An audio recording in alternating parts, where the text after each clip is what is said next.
Hanggang tuhod na baha o kaya mas mataas pa, yan naman ang bumugad sa ilang mga bibisita sana sa San Rafael Public Cemetery sa Macabebe, Pampanga. Kaya ang ilan, humahanap na ng ibang sementeryo para ilipat ang buto ng kanilang mga yumaong mahal sa buhay. May balitang A to Z si Ace Cruz.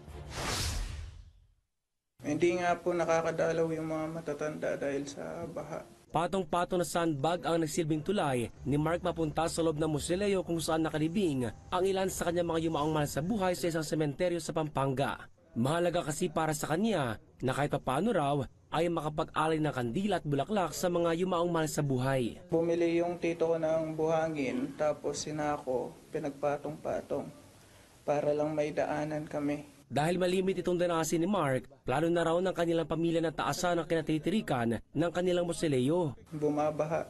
Ilang beses na pong tinaas yung mga daan dito. Ayon sa isang barangay official, kailangan na talaga ng tulong mula sa national government para masolusyonan ang baha sa kanilang lugar. Wala na pong labasan yung tubig dito, sir.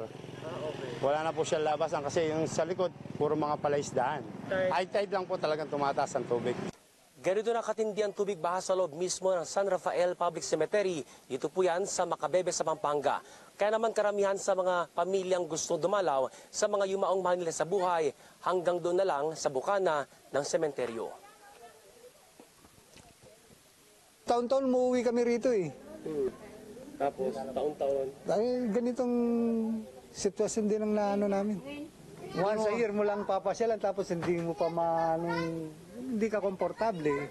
Kaya ang iba, nag-iisip na ng paraan para hindi na maabala pa sa susunod na undas. Palipat sana sa yung mga buto. Nililipat namin sa diyan sa Santissima. Wala, hindi ka nakakaano eh. Sa huli, umaasa mga mahal sa buhay ng mga nakalibing sa naturang sementeryo na gawa na agaran at pangmatagalang aksyon ang hindi na bagong problemang ito para hindi anurin ang mga laala ng mga yumaon nilang mahal sa buhay. Para sa Balitang A to Z, Ace Cruz.